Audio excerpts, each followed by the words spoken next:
네, 함께 합독하시겠습니다. 그러므로 내 사랑하는 형제들아, 견실하며 흔들리지 말고 항상 주의 일에 더욱 힘쓰는 자들이 되라. 이는 너희 수고가 주 안에서 헛되지 않은 줄 알미라. 아멘. 오늘 하나님 말씀이 작은 오늘이 큰 미래로라는 말씀입니다. 오늘 하나님의 음성을 듣는 시간이 되기를 바랍니다. 제가 처음 교회를 다닌 거는 초등학교 국민학교 2학년 때였던 것 같아요. 그런데 저희 집은 원래 교회를 다니는 집도 아니고 우상 숭배하는 집이고, 우리 아버지가 26대 종손이라서 아주 그냥 제사 지내는 데는 아주 그냥 아주 전문성이 있는 그런 집안이었습니다. 자, 그런데 전혀 이렇게 집안에 저는 행복, 가정의 화목 이런 게 무슨 말인지를 몰라요. 아주 정말 이게 여러분 우상 숭배하면 어떤 일이 집안에 벌어지느냐 아주 모델 케이스로 하나님이 다 체험하게 해주셨거든요. 그런데 어느 날 제 친구의 엄마가 저한테 같이 교회 갈래? 이러셨어요. 친구네 집은 전부 다 가정이 다 교회를 다니는 집안이었어요. 그런데 그 집만 뭔가 제가 느낌에 아주 공기가 좀 다르다 이런 느낌이 드는 그런 집이었어요. 그래서 교회를 갔는데 진짜 제가 사는 곳과 거기는 별천지더라고. 이상하더라고요. 완전히 달랐어요. 제가 어릴 때 생각에도. 근데 어느 날 근데 제가 말씀이 특별히 들어온 건 없는데요. 그 선생님이 우리 조소영 집사처럼 머리가 길고 항상 치마를 입고 오는 젊은 여자였던 것 같아요. 제 선생님이. 근데 그 선생님이 어느 날 말씀하시기를 한 가지 알려줬어요. 예수님이 부활하셨다고 그러더라고요. 그래서 저는 그것에 대해서 교회를 안 다니는 오랜 시절에도 한 번도 의심을 해본 적이 없어요. 예수님만 부활하셨지. 불신자 때도 그거는 그냥 각인뿌리 체질이 돼서 의심이 안 되더라고요. 자, 그리고 저는 하나님을 모르는 채로 오래 살았는데요. 아무튼 그때 또 하나 기억나는 게 있어요. 그때 선생님이 뭘 말해줬냐면요. 너희들이 헌금을 하면 그걸로 벽돌을 사서 그걸로 교회를 짓는다는 거예요. 우리 교회가 이제 교회를 지을 건데 저기다 빨간 벽돌 사서 교회 지을 거다. 근데 여러분이 헌금을 해야 된다고 그러더라고요. 제가 그게 딱 각인이 된 거예요. 그래서 그날 이제 집에 돌아와서 제 나름대로 아버지한테 열심히 설명을 한 거예요. 아버지, 교회가 이제 빨간 벽돌 사서 어쩌고 저쩌고 내가 헌금해야 된다고 말을 했어요. 나름 열심히 말한 것 같아. 그러니까 우리 아버지가 무슨 생각했는지 저는 모르겠어요. 우리 아버지가 그냥 아침에 그때 일하러 갈 때마다 저한테 10원씩 주고 갔거든요. 제가 어릴 때는 10원에 과자 2개 사 먹었습니다. 달고나도 해 먹을 수 있었어요, 그때는. 10원씩 주고 갔는데 주일날은 20원을 주고 가더라고. 말하자면 이제 헌금해라 이거죠. 무슨 마음인지 알 수 없어요. 그래서 제가 그때 이제 매주 주일날 가면 10원씩 헌금을 했어요. 빨간 연보통 저 똑같습니다. 저거 돌리면요, 내가 딱 10원 헌금할 때 마음에 엄청난 하나님 기쁨을 주시더라고요. 자, 그리고 제가 하나님을 떠나서 전혀 하나님과 상관없는 삶을 살면서 고통받고 살다가 이제 드디어 예수 그리스도 이 복음을 탁 들은 거예요. 거듭났습니다. 그래서 제가 어린 시절에 살던 그 동네를 제가 찾아갔어요. 우리 아버지를 만나러 갔어요. 근데 하나님 앞에서 내가 아버지 만난 것보다 더 중요한 일이 뭐 있냐, 저 산등성리에 우리 아버지 사는 그 동네 산등성리 앞에 빨간 벽돌로 진짜 교회를 딱 세워놓은 거예요. 동항교회. 제가 어릴 때 다니던 그 교회가 빨간 벽돌로 딱 서 있는데요, 제 마음에 얼마나 기쁨이 오는지 몰라. 아버지 만난 게 중요한 게 아니야. 지금 내가 그 고향 간 게 중요한 게 아니고요, 그 교회가 그곳에 서 있다는 게 너무 감사하고, 하나님이 그때부터 나를 아시고 지금까지 내 인생을 100% 책임지고 인도하고 계셨구나. 오늘 이 시간까지 나는 힘든 일도 있었고 어려운 일도 있었지만 하나님이 내 걸음을 인도하셨구나. 그래서 내가 그때 아무것도 모르고 그냥 10원 헌금하는 그걸 하나님이 받으셨고, 저 동안교회 빨간 벽돌 중에 몇 개는 내가 헌금한 거 아니겠습니까? 마음이 그렇게 벅차고 감사하더라고요. 예, 오늘 서론이 하나님의 경륜입니다. 경륜이 뭐냐? 이 경륜은 신학 용어예요. 이 경륜이란 말은 이제 헬라어로는 오이코노미아라고 해서요. 오이코노미아, 집이라는 뜻의 오이코스와 다스린다는 뜻의 노미아가 합쳐서 집을 다스린다, 집을 관리한다, 경영한다, 그런 뜻이고요. 영어가 좀 더 뜻이 확실해요. 영어로는 풀포즈라고 하는데요. 이게 목적, 의도 그런 뜻을 가지고 있습니다. 말하자면 하나님은 목적을 가지고 모든 것을 다스리시고 인도해 나가시는 거예요. 하나님은 의도를 가지시고 우리의 과거, 현재, 미래를 완벽하게 인도해 나가십니다. 누구에게요? 불신자들에게 아니에요. 예수 그리스도 안에 들어온 자에게는요, 하나님의 경륜이 그 삶을 다스리시고 주관하십니다. 그래서 여러분 오늘 성경 구절 하나 딱 마음에 담으세요. 잠언 19장 21절에 보면요, 사람의 마음에 많은 계획이 있어도 그 오직 여호와의 뜻만이 완전히 서리라. 오직 여호와의 뜻만이 완전하게 섭니다. 사람의 뜻대로 안 됩니다. 사람의 계획대로 안 됩니다. 하나님은 완전하신 뜻을 가지고 완전하신 목적을 가지고 우리의 걸음을 완벽하게 인도하고 계십니다. 그러면 여러분 오늘 예배드리는 게 어떤가요? 하나님께서는 완벽한 경륜 속에서 오늘 응답으로 우리가 이 자리에 앉게 해주신 겁니다. 여러분이 열심히 힘을 내서 온 게 아니고요, 하나님의 응답이에요. 여러분 오늘 교회 못 올 수도 있습니다. 오늘 비도 줄줄줄 오고요. 예, 제가 이렇게 교회 생활 해보니까요, 비 오는 날은 출석률이 떨어져요. 마음속으로 아니 무슨 신앙이 날씨에 따라 좌우되는 신앙이야. 그렇지만 실제 그러더라고요, 성도들이. 그런데 내 힘으로 온 거 아닙니다. 여러분 하나님의 큰 응답으로 우리는 오늘 이 예배 자리에 앉았습니다. 만약 우리가 이 예배 드리는 이 자리가 무슨 자리인지 모르면요, 우리 지금 굉장히 불쌍한 사람이에요. 그렇잖아요. 우리가 예배 드릴 때 무슨 일이 벌어지는지 모르면 왜 우리가 쉬지 못하고 이렇게 나와서 앉아 있습니까? 우리가 예배드리고 기도할 때 무슨 일이 일어나는가 이거를 모르면요, 우리 뭐 때문에 헌금합니까? 세상에서 돈 벌기가 얼마나 힘든데 우리 뭐 때문에 전도하고 뭐 때문에 우리와 아무 상관없는 사람을 위해서 우리의 그 소중한 돈을 쓰고 시간을 씁니까? 우리가 눈에 안 보이는 하나님 나라의 일을 믿기 때문이에요. 하나님의 경륜을 믿기 때문 아닙니까? 자, 우리가 고린도전서 15장 19절 보세요. 우리가 이 하나님의 경륜, 눈에 안 보이는 하나님의 일을 알지 못하면요, 여기 19절에 만일 그리스도 안에서 우리가 바라는 것이 다만 이 세상의 삶뿐이면 모든 사람 가운데 우리가 더욱 불쌍한 자이리라. 눈에 보이는 게 다라면요, 우린 진짜 불쌍한 사람이에요. 뭐 때문에 지금 이러고 있는 겁니까? 그래서 불신자들은 우리 보고 어리석다고 그러잖아요. 미련하다고 그러잖아요. 너나 잘 먹고 잘 살지. 그런 말 여러분 숱하게 들었을 겁니다. 왜요? 눈에 안 보이는 하나님 나라의 일을 알지 못하면 그런 겁니다. 여러분 우리가 예배드리는 오늘 지금 이 시간에 하나님 나라의 일이 일어나고 있습니다. 우리가 예배드리는 시간에 성삼위 하나님께서 우리의 예배 시간에 임재하시고 우리의 예배를 받고 계십니다. 우리의 모든 과거, 현재, 미래 모든 흑암, 내 미래에 올 흑암까지도 예수님은 다 무너뜨리고 계신 겁니다. 지금 나의 두고 온 가정과 모든 현장에 주의 천군천사 하나님이 지금 이 시간 파송해 주시는 겁니다. 오늘 제가 얼마 전에 광주여대 랩런트들 만났을 때 그 기말고사 때문에 걱정해서 얘들아 지금 기도하자. 교수님의 마음에 주의 사자들을 파송해 달라고 기도하자. 그러면 다 웃어요. 왜 웃을까요? 농담 아닌데 왜 웃을까요? 실제로 믿어야 되는 겁니다. 내가 지금 예배드리는 시간에 두고 모든 현장마다 주의 영이 역사하신다. 여러분 실제로 믿으십시오. 하나님이 완벽한 경륜 가운데에서 지금 또 내 인생 인도하고 계신다. 실제로 믿고 그 능력을 확인하는 저와 여러분인 줄을 믿습니다. 그래서 오늘 말씀의 제목이 작은 오늘이 큰 미래로, 나의 오늘의 작은 것이 하나님은 큰 미래의 응답으로 바꾸어 주시는 겁니다. 자, 첫 번째, 전무후무한 중직자. 여러분 우리 은혜나무교회 기도 제목에 보면요, 전무후무한 응답의 반열에서는 중직자란 제목이 나옵니다. 왜 전무후무한 중직자인가요? 중직자가 얼마나 많은데, 지금까지 얼마나 많은 중직자들이 있었고 지금 또 많고 앞으로도 많이 일어날 겁니다. 그런데 왜 전무후무란 말을 쓰냐? 자, 누구나 중직자 될 수 있어요. 중직자 많습니다.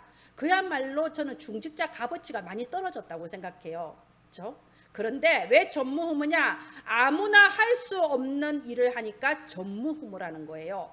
그 수많은 중직자 아닙니다. 여러분 지금 여러분들이 아는 모든 중직자에 대해서 머릿속에서 지워버리세요. 여러분은 하나님이 하시는 전무후무한 일을 하는 그런 중직자가 될 겁니다. 그래서 모델을 제가 오늘 몇 명 말씀드리겠습니다. 출애굽기 3장 1절로 18절에 보면요, 이드로 장로가 나오죠. 왜 이드로 장로가 전무후무한 중직자냐? 자, 사위는 누구나 가질 수 있어요. 딸만 있으면 누구나 사위는 가질 수 있습니다. 문제는요, 자기 사위인 모세를 주의 종으로 보는 눈이 열렸던 거예요. 이거는 아무나 할 수 없어요. 심지어 세상적인 배경도 없고 빈털털이 아닙니까? 무려 40년을 처가살이를 했어요. 출애굽기 3장 1절 보면 자기 장인 이드로의 양떼를 몰고 갔다고 돼 있어요. 자기 건 아무것도 없어. 빈털터리로 와서 진짜 처가살이하는 사위인데 무려 40년 동안 뭘로 봤다고요? 주의 종으로 봤어요. 하나님이 부르신 주의 지도자, 하나님의 언약을 받을 사람으로 본 겁니다. 이게 이드로 장로가 전무후무한 중직자라는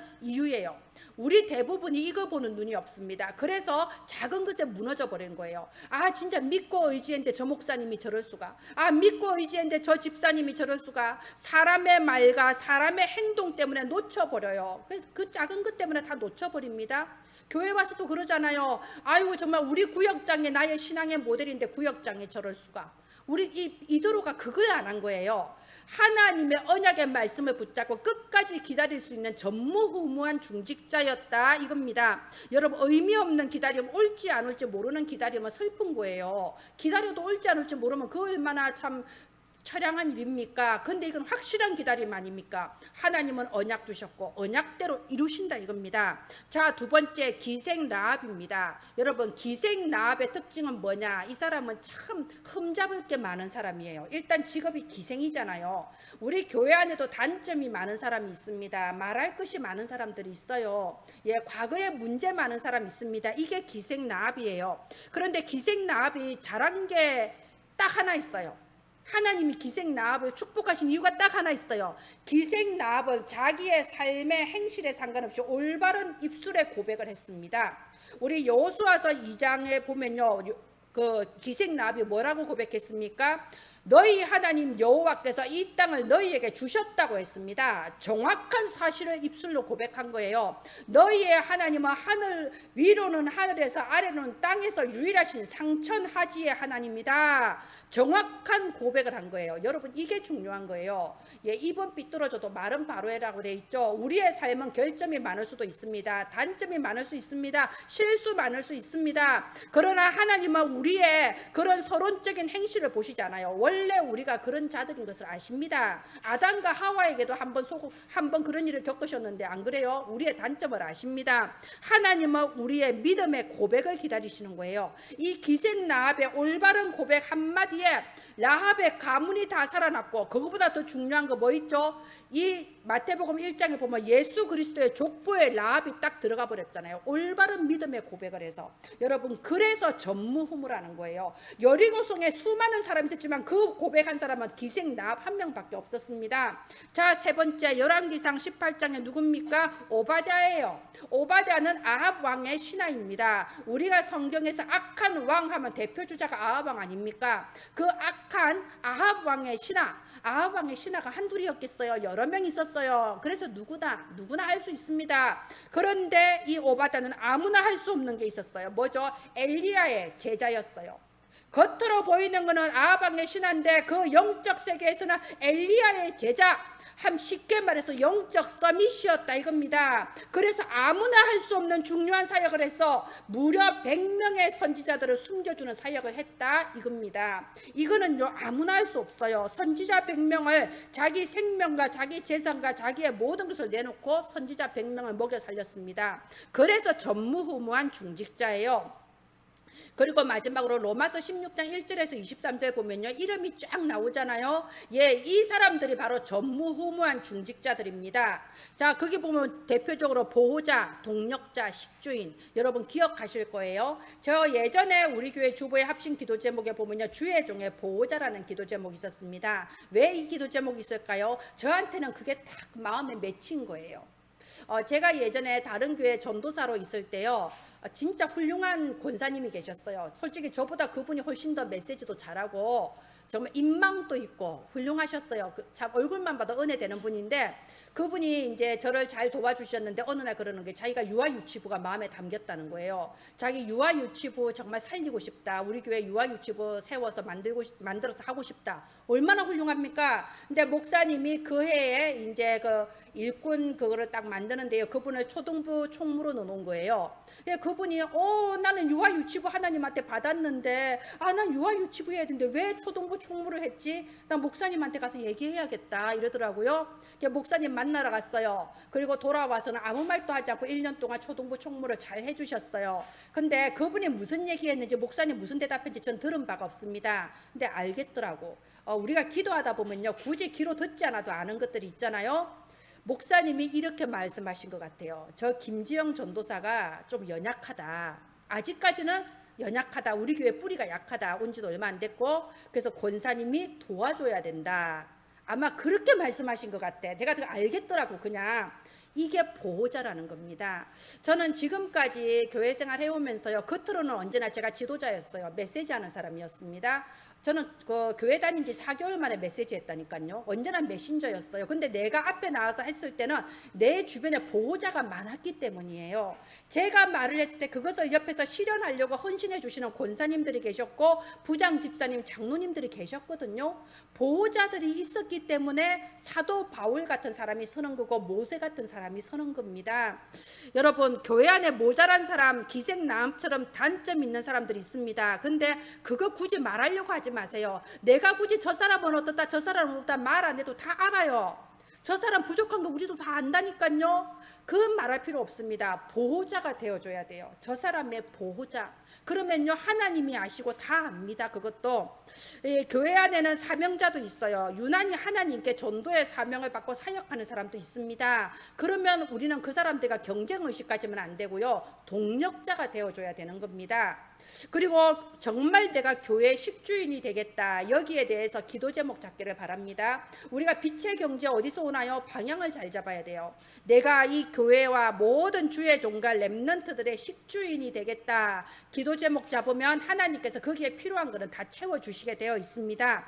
여러분, 지금 이 보호자, 동력자, 십주인 이드로 장로가 기다린 거, 기생나합이 올바른 고백을 한 거, 그리고 오바댜가 아무나 할 수 없는 그 사역에 모든 것 걸고 헌신한 거, 여러분 이게 작은 것처럼 보여요. 그러나 사실은 아무나 할 수 없는 가장 큰 사역, 가장 중요한 사역입니다. 참으로 전무후무한 중직자, 우리가 이 사역에 심부름하기를 바랍니다.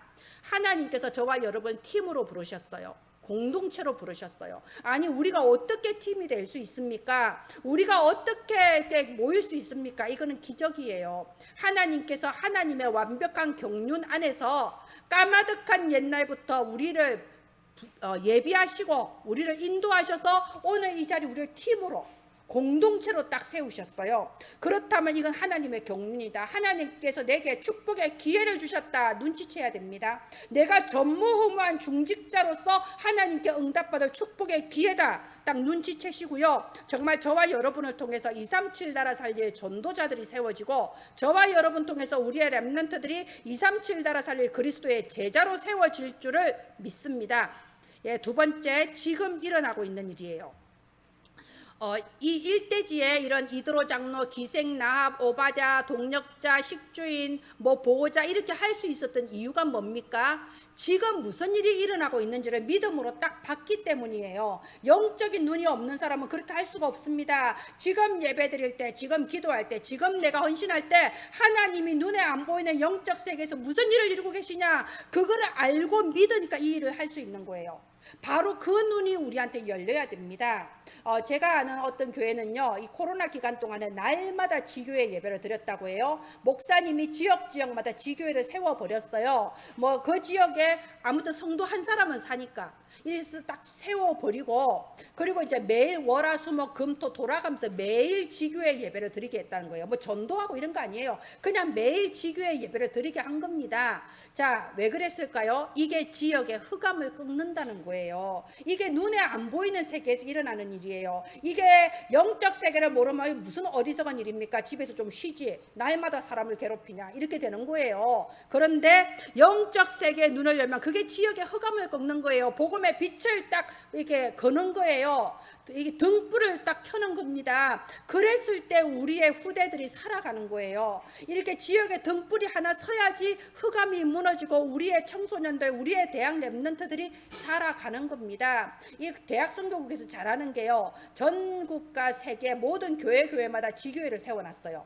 어떤 지교회는 사람이 한 10명 모여요. 어떤 지교회는 사역자 한 사람, 랩런트 한 사람. 랩런트가 바쁘면 사역자 혼자 예배드려. 예, 그래도 어쨌든 지교회 다 세웠습니다. 왜 그런지 아나요? 흑암을 꺾는 거예요. 그 속에서 우리 대학 랩런트들이 자라나는 겁니다. 이게 영적 세계 하나님 나라의 일이에요. 그래서 예수님께서 40일 동안 가르친 게 뭡니까? 40일 동안 하나님 나라의 일을 가르치느니라. 너희 눈에 보이는 게 다가 아니야. 저 어마어마한 유대인들, 저 로마 제국 무서워하지 마. 눈에 안 보이는 하나님 나라의 일을 알아라. 이걸 가르친 거예요. 우리가 이게 실제로 안 믿어지면 어떤 일이 벌어지냐?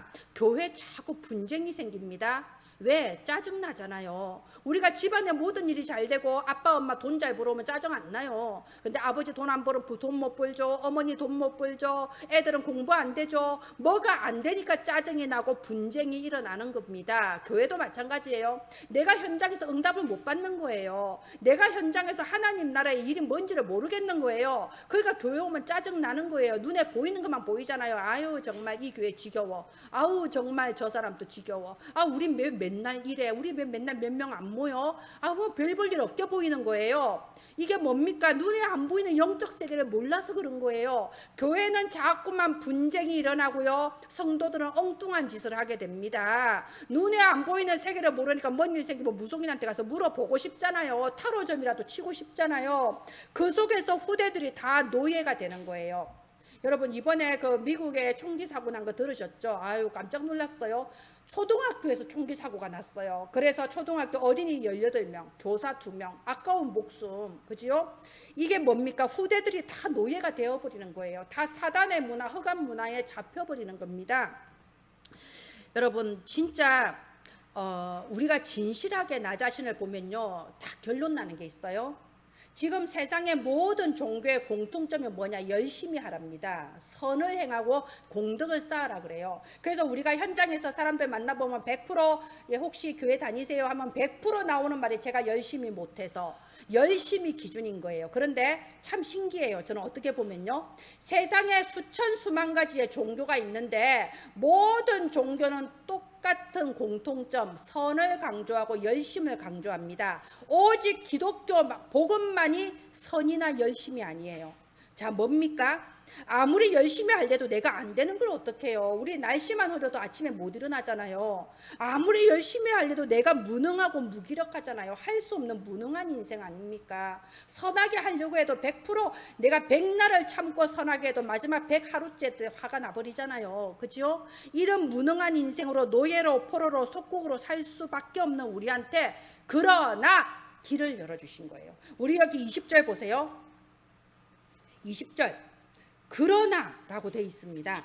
그러나 이제 그리스도께서 라고 되어 있습니다. 여러분 전혀 불가능한 미션을 가지고 할 수 없는 고민을 하고 있는 우리에게 그러나 그리스도께서 오신 겁니다. 21절 보세요. 사망이 한 사람으로 말미암았는데 죽은 자의 부활도 한 사람으로 말미암는도다. 아담 안에서 모든 사람이 죽은 것 같이 그리스도 안에서 모든 사람이 삶을 얻으리라. 이게 뭔가요? 이게 복음이잖아요. 우리 인간에게는 누구나 근본 문제 속에 있다 이거예요. 아담이 하나님을 떠난 창세기 3장의 근본 문제가 마치 먹구름처럼 모든 세상과 우리를 꽉 누르고 있기 때문에 우리가 그 속에서 무능한 인간 노예포로 속국돼서 살 수밖에 없었는데, 태어날 때부터 그렇게 살 수밖에 없었는데 어떻게 좀 잘해보겠다 힘내봤자 나이 들면 결국 그 속에 똑같이 다람쥐 챗밖에 돌 수밖에 없었는데, 그리스도께서 이 땅에 오셔서 아담으로 말미암아 원죄를 끝내버리신 거예요. 근본 문제를 근본적으로 해결해 버리셨다 이겁니다. 항상 기도하는 게 육신적인 거 가지고 기도하잖아요. 돈 벌게 해주세요. 명예 얻게 해주세요. 내가 원하는 거 바라게 해주세요. 근본 문제를 놓고 우리는 기도를 안 해요. 근본 해결이 뭔지를 모릅니다. 예수 그리스도 안에 있으면 이 모든 흑암이 완전히 무너지고 근본 문제가 끝나버리는 거예요. 원죄가 끝납니다. 그래서 25절 보세요. 그가 모든 원수를 그 발 아래 둘 때까지 반드시 왕노로 타시리니 맨 나중에 멸망받을 원수는 사망이니라. 근본적으로 영적 정복을 해버렸어요. 예수 그리스도께서 어쩔 수 없이 노예포로 속국되어 있던 우리를 해방시켜 버리셨어요. 가문을 타고 내려는 영적 문제 내가 끝낼 수 없습니다. 그리스도께서 끝내버리셨다 이겁니다. 나는 할 수 없는 그 일을 예수 그리스도께서 해버리셨다 이겁니다. 우리 지난주 말씀이 복음은 과거, 현재, 미래의 축복. 여러분 그 말씀이 여러분에게 어떻게 성취가 됐나요? 저는 이 말씀이 엉뚱하게 미국에서 연락이 왔어요. 미국에 있는 사모님이 저한테 과거의 일을 포럼을 하시면서 결론을 이렇게 말씀하셨어. 정말 모든 과거는 축복의 발판인 것 같습니다. 그래서 야 정말 말씀은 시공간을 초월해서 역사하시네. 제가 이렇게 느꼈거든요. 그 사모님이 그래요. 이 사진을 보냈는데 미국의 어떤 그 도서관에 룸을 하나 빌려서 이렇게 풍선 아트 하는 그걸 여셨더라고요. 그래서 거기에 이제 미국에 있는 한인들이 모여서 이제 하고 이분이 이제 강사로서 하는 사진을 찍어 보냈어요. 이분이 그러는 거예요. 내가 한국에 있을 때 구립 어린이집의 교사였다 이거예요. 구립 어린이집 교사로서 이거 하려고 그때 풍선 아트랑 뭐랑 다 배웠는데 이제 복음 깨닫고 이제 선교사님하고 결혼을 한 거예요. 그리고 내가 이제 아이를 낳아야겠다. 렘넌트의 언약 가지고 아이를 낳아야겠다 해서 직장 그만두고 아이를 기다리는데 아이가 안 생겨. 14년 동안 아이가 안 생겨. 그래서 14년 동안 이분은 전도 훈련을 받으러 다니시면서 이제 RTS 입학하셨어요. 그때 저를 만난 거예요. 그래서 이분이 복음의 뿌리 내리고 남편이 이제 미국 선교사로 파송이 됐습니다. 워싱턴에 미국 선교사로 파송이 됐거든요. 그런데 보세요. 거기서 하나님 쌍둥이 주셔서 지금 아기 쌍둥이 3명이더라고요. 쌍둥이를 주셨어요. 그리고 이 아이들이 어떻게 컸냐? 이번에 그 미국에서 그 전국에 있는 아이들 대상으로 영재 IQ 검사를 한대요. 미국은 그런 게 있대요. 그래서 상위 1% 애들은 따로 모아서 따로 교육을 시킨대. 국가에서 말하자면 진짜 될 애들만 교육시키는 거죠. 이분의 아이들이 그 상위 1%에게 뽑힌 거예요. 그 지능지수 검사에서. 그래서 이번에 미국 교육청에서 이메일이 왔대요. 이 어머니를 이 사모님을 미국 조기 교육반의 보조교사로 일해보지 않겠냐. 교육청에서 공무원 해보라고 이메일이 왔다 이겁니다. 그러면서 그분이 그러는 거예요. 내가 그 20몇 년 전에 부산에서 구립 어린이집 교사했으면서 배웠던 이 모든 게 지금 이제 쓰임을 받고 있다. 진짜 과거는 축복의 발판이다 이렇게 보냈더라고요. 여러분 우리의 과거에 또는 내가 현재 재앙이라고 생각하는 거 문제라고 생각하는 거 다 축복인 줄을 믿기를 바랍니다. 하나님은 내가 과거에 실수했던 거 우리 옛날에 실수하는 사람 누가 있습니까? 과거에 실수했던 것까지도 하나님은 축복으로 바꾸어 주시는 하나님이세요. 그걸 영적 정복이라고 하는 겁니다. 흑암이 완전히 꺾여버렸습니다. 자, 그래서 중요한 거는 오늘이죠. 오늘 24, 25 영원이에요. 여러분 24가 무슨 뜻입니까? 우리가 보통 24 하면 24 기도라고 말을 해요. 어떻게 24 기도해요? 마음에 무거운 짐이 팍 오잖아요. 무슨 수로 24 기도하냐? 그 뜻이 아닙니다. 여러분 24 기도라는 것은요 생각이 달라진 걸 말하는 거예요. 이제는 내가 믿음이 생겼다 이겁니다. 나는 진짜 무능하지만 나와 함께 하시는 하나님은 전능자 하나님이다. 믿음이 생긴 거예요. 그래서 이제는 문제가 오거나 위기가 와도 거기에 똑같이 휘말려 들어가는 게 아니라 이제는 기도할 수 있는 힘이 생겼고 이제 어떤 사건이 생기면 와 하나님이 어떤 축복 주시려고 이 사건 주셨을까? 내가 이제 축복받을 기회구나. 내가 갱신하면 되는 거구나. 생각이 달라지는 겁니다. 그게 24예요. 이렇게 24를 하다 보면요 25의 역사가 일어납니다. 25는 하나님의 능력이죠. 이제 내 현장이 변화되기 시작하는 거예요. 전에는 이런 사건이 생기면 이런 사람들의 반응이 내게 온다면 이제 사람들의 반응이 달라져. 전에는 나를 공격하던 사람이 이제는 내 편이 되어주는 거예요. 이렇게 하나님이 현장을 변화시켜 주십니다. 왜요? 이미 영적 정복이 이루어져 버렸거든요. 진짜 시공간 초월해서 237 빛을 발하는 보좌의 축복이 뭔지 이제 증거가 오기 시작하는 겁니다. 그게 25예요. 그렇게 되면 여러분 최종적인 목적 이제는요 내 관심사가 달라집니다. 그게 영원이에요. 이제는 영원한 것에 관심이 가게 됩니다. 겁니다. 사람들이요 여러 가지 자기 동기를 가지고 말을 많이 해요. 여러분에게도 각자 여러분한테 동기 가지고 말하는 사람이 있을 거예요. 야 누구는 차를 바꿨다더라. 야 누구는 아파트 좋은 데 살더라. 야 누구는 월급이 얼마라더라. 다 이런 식으로 동기를 가지고 다른 틀린 거 가지고 얘기할 거예요. 근데 관심사가 달라진다니까. 이제는 어떻게 들리냐. 저 음식물 쓰레기통 옆에서 음식물 하나 더 받아 먹겠다고 알짱알짱 그지는 길고양이처럼 보여요. 그게 뭔 가치가 있냐 싶어요. 그게 뭐 어쨌다고 그래서 그거 하려고 태어났냐. 이제 뭐가 보이냐. 영원히 보이기 시작하는 거예요. 영원히 뭡니까? 우리 저기 원단 말씀 이대지 삼생명. 나에게는 하나님의 형상이 임했다는 거예요. 나는 그런 동물하고 다르다. 내가 눈에 보이는 거, 내 입에 들어가는 거 더 많이 가지는 그거 가지고 사는 건 동물 하나 똑같은 거예요. 나는 하나님의 형상이 임하신 하나님의 사람이다. 내게는 하나님의 생기, 하나님이 주시는 참된 생기, 참된 생명이 나한테 있다. 내게는 하나님 주시는 참된 축복이 따로 있다. 영원히 이제 보이는 겁니다. 수준이 달라져 버려요. 이게 24, 25 영원이라는 겁니다. 여러분 하나님께서 우리 교회를 이 지역에 세우셨어요. 교회마다 하나님 주신 언약이 있습니다. 저와 여러분을 먼 데서부터 불러 모아서 이곳에 공동체로 세웠을 때는요, 하나님이 하시고자 하시는 언약이 있어요. 그게 뭔가요? 우리 지역을 한번 보세요. 여러분 우리 지역이라고 할 때 어디까지 봅니까 여러분은? 저는 광주 전남을 봅니다. 광주 전남이 하나님께서 우리 교회에 주신 지역이에요. 그런데 이런 생각을 해요. 우리가 영화나 드라마 보면요, 꼭 조폭들 보세요. 꼭 전라도만 써요. 그거는 실제로 우리 전라도에 그런 사람들이 많다는 거예요. 예전에 많았다는 겁니다. 그럼 저는 그런 생각을 해요. 왜 우리 전라도 사람들이 우리 그 어릴 때부터 다 귀한 집 자식들이고 곱게 키운 내 새끼들인데 왜 그런 조폭이 되고 양아치가 되고 왜 그럴까요? 그만큼 여기 현장이 힘들어서 그래요. 이 지역에 그만큼 희망이 없어서 그런 겁니다. 사람들이 우리 전라도를 보고 그래요. 아니 거기는 선거할 때마다 100% 뭐 98% 한 정당만 찍는다. 그게 뭐 전라민국이냐. 전 진짜 화나요. 그런 말 들으면. 그거는요 그렇게라도 하지 않으면 안 될 만큼 이 땅이 희망이 없어서 그런 거예요. 그동안 당한 것이 있고 정말 도대체 앞으로 해볼 만한 그런 소망이 안 보이니까 한 정당이라도 찍어서 힘을 모아 보려고 하는 거잖아요. 그런 것을 볼 수 있어야 돼요. 이 지역이 그래요. 이 지역이 뭐 때문에 이렇게 저 신천지 베드로 지성도 이렇게 크게 지어놨습니까? 무엇 때문에 하나님의 교회 큰 건물이 여기저기 있습니까? 무엇 때문에 이단 사이비가 힘을 얻습니까? 이 땅이 희망이 없어서 그래요. 사람들이 희망이 없고 소망이 없으니까 이단 사이비에 빠지고 우상 숭배에 빠지고 그런 틀린 것을 자꾸 소망을 걸고 갈 수밖에 없다 이겁니다. 거기에 우리 교회를 세우셨어요. 하나님은 우리 교회가 빛의 플랫폼이 되기를 원하시는 겁니다.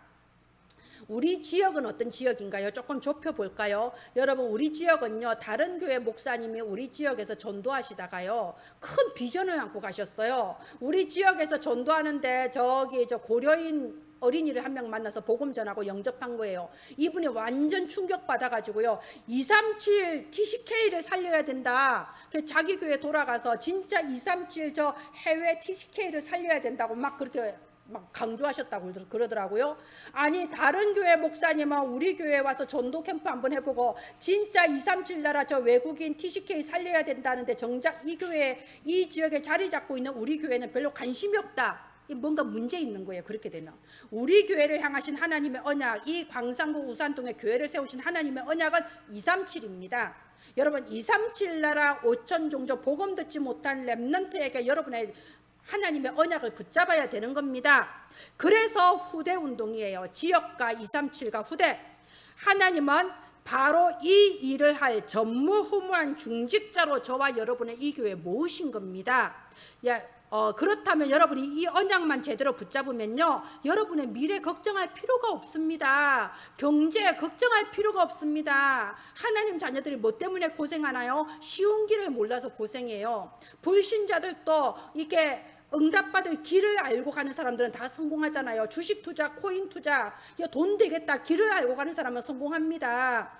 하나님의 자녀는 하나님이 내게 주시는 언약의 길을 찾아야 돼요. 그러면 쉬운 길이에요. 방금 제가 말씀드린 지역 237 후대, 그래서 전도 공동체, 선교 공동체, 후대 공동체, 이 언약의 길을 보고 이 길을 가는 것이 하나님 주신 미래 축복의 길입니다. 자, 결론 맺겠습니다. 결론, 그의 뜻대로입니다.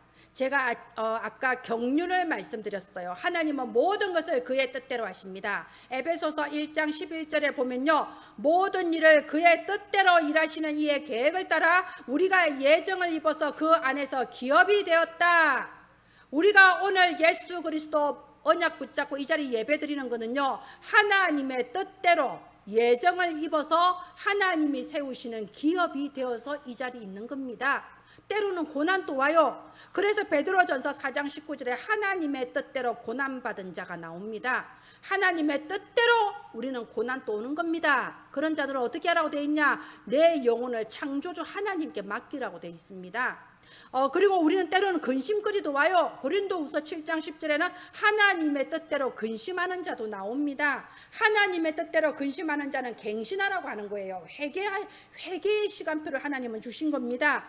때로는 고난도 오고 때로는 근심도 오고 때로는 응답도 오지만 모든 것은 하나님의 뜻대로 우리한테 주어져요. 하나님의 경륜이에요. 그렇다면 여러분 아무것도 두려워할 필요가 없잖아요. 롬 8:28 하나님을 사랑하는 자, 그의 뜻대로 부르심 입은 자, 바로 우리입니다. 이 사람들에게는 어쩐다고요? 모든 것이 합력하여 선을 이루느니라. 그게 하나님의 뜻이에요. 뭐가 문제입니까? 뭐가 두렵습니까? 뭐가 걱정이 됩니까? 그래서 오늘 말씀으로 결론 맺겠습니다. 고린도전서 15장 58절에 그러므로 내 사랑하는 형제들아, 견실하여 흔들리지 말고 항상 주의 일에 더욱 힘쓰는 자들이 되라. 이는 너희 수고가 주 안에서 헛되지 않은 줄 알미라. 아멘. 하나님의 말씀을 로고스예요. 딱 진리로 주신 말씀입니다. 그런데 이 말씀이 성경책에 적힌 말씀이 아니라 나에게 주시는 언약으로 붙잡아질 때 레마라고 하는 겁니다. 로고스가 레마로 붙잡아졌다 그러면 아무것도 걱정할 필요 없습니다. 60억 인구가 다 말려도 이거는 성취되게 돼 있어요. 아무도 못 막습니다. 참으로 오늘 여러분의 말씀 듣고 이것을 언약으로 붙잡고 오늘 작은 헌신, 오늘 작은 결단할 때 하나님은 여러분의 작은 결단을 들어서 미래의 큰 응답으로 만들어 주실 것입니다. 기도하겠습니다. 하나님 은혜를 감사합니다. 하나님의 완전하신 그 경륜 안에서 우리의 작은 오늘이 큰 미래가 되게 하심을 믿고 감사합니다. 오늘 우리 예배드리는 자로 우리를 불러주셔서 감사합니다. 우리가 예배드리는 지금 이 시간에 하나님 나라의 놀라운 역사가 지금 일어나고 있는 줄을 믿습니다. 참으로 오늘 예배를 통하여 이 지역과 237가 후대에 복음의 빛을 발할 전무후무한 중직자들이 일어나게 하여 주옵소서. 살아계신 주 예수님 이름으로 기도합니다. 아멘.